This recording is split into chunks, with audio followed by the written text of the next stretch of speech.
ये कहानी है एक परिवार की, 6 लोग का परिवार। चिली से आया था, ये साउथ अमेरिकन देश है, स्ट्रगलिंग इकोनॉमी है। मायापुर आया तो कुछ विषय में हमारा परिचय हुआ, तो हमने पूछा आप बहुत दूर है, फ्लाइट बहुत लंबी होती है और कैसे देश में कैसा चल रहा है सब। बोले बहुत स्ट्रगल है। मैंने कहा बहुत एक्सपेंसिव भी होगा आप लोग का यहाँ आना। तब उन्होंने बताया कि बहुत वर्षों से ट्राई कर रहे थे कि भारत में जाएं। मायापुर है, नवद्वीप मायापुर, फिर वृंदावन धाम, फिर जगन्नाथपुरी दर्शन करें, लेकिन हो पर नहीं पा रहा था। तो एक दिन उन्होंने डिसाइड किया कि जो उनका पुश्तैनी घर है, उन्होंने पुश्तैनी घर मार्केट में बेच दिया, ऐलान कर दिया, बेचने लगा दिया। बेच के जो पैसा आया से आके 1-1.5 महीना पूरे हमारे तीर्थों का भ्रमण किया, मायापुर, वृंदावन, 10-10 इस तरह से। तो मैंने पूछा अब आपने घर बेच दिया, अब रहेंगे? बोले रहना तो कहीं भी रह सकता है, अब ट्राई करेंगे छोटा सा, फिर कुछ खरीद लें, छोटे में रह जाएंगे, भाड़े पे रह जाएंगे, लेकिन मनुष्य जीवन मिला है जिंदगी में एक बार, धाम, नवद्वीप मायापुर धाम, वृंदावन धाम, जगन्नाथपुरी धाम, इसका दर्शन एक बार तो हो हमें। ये मनुष्य जीवन कब मिलेगा इसकी क्या गारंटी है? घर तो सब पशु पक्षियों को मिलता है, सब जानवरों को मिलता है, चींटी भी घर में रहती है अपने बिल में, सांप भी रहता है। तो ये कोई रहना बड़ी बात नहीं है, हम कहीं भी रह लेंगे, भगवान व्यवस्था करेंगे हमारी। लेकिन यहाँ आना जरूरी था।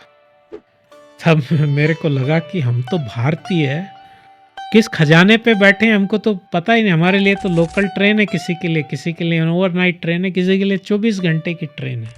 इतने धाम है, हम केयर ही नहीं करते हमारे तो। फिर एक हमारे हमको काफी मिले थे एक रशियन भक्त, तो ऐसे ही बात थोड़े मिले थे, दोस्ती हुई। फिर बातचीत में मैंने कहा कि करते क्या हो? बोले एक सिक्योरिटी गार्ड हूँ मैंने कहा तो अब बड़ा ये रशियन इकोनॉमी कैसी? बोले हालत बहुत ख़राब है। फिर उन्होंने बताया उन्होंने ओवर टाइम किया करीब 7-8 साल, थोड़ा थोड़ा बचा के कि यहाँ इंडिया में 1-2 महीना रह सकेंगे। इसके लिए बहुत ठंडा प्रदेश है, सिक्योरिटी गार्ड को बाहर भी कभी कभी रहना पड़ता है ठंड में, तो एक्स्ट्रा आवर ड्यूटी कर रहे थे। कुछ आर्थिक उनको घर में एक बहन थी विडो, उसकी भी जिम्मेदारी है, बचत हो नहीं पाती थी, ज़्यादा सैलरी भी नहीं है, ओवर टाइम करके उसमें से बचाया उन्होंने। कितने 7-8 साल किया, बचा के आए। अब इधर थोड़ा 10-15 दिन इधर, 10-15 दिन वृंदावन मायापुर, इस तरह से। तो हम अपनी जो संपदा है, जो अपनी परंपरा है, इसकी कद्र नहीं है, लेकिन विश्व में बहुत लोग इसकी कदर कर रहे हैं अभी, और इनके लिए इतना एक के लिए मुश्किल होता है, फिर भी वो बेचारे अपना ये यहाँ। तो इसको कहते हैं हम, और हम क्या कर रहे हैं?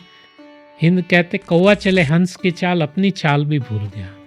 हम बनाना चाह रहे हैं हमारे भारत को लंदन, जापान और पेरिस बना देंगे, बनेगा नहीं। हम दूसरे कार्य के लिए, भारत ज्ञान देने के लिए है, विश्व गुरु है ज्ञान का, वो तो करना नहीं है। अपनी आपन धन विलाय दिया, भिक्षा मांगे परेर द्वारे। प्रभुपाद कहते थे धनी आदमी था, अपना धन तो उड़ा दिया, अब जाके घर घर भीख मांग रहा है। हम टेक्नोलॉजी ढूंढ रहे हैं, कितना हमारे यहाँ पीछे हमारे पास है।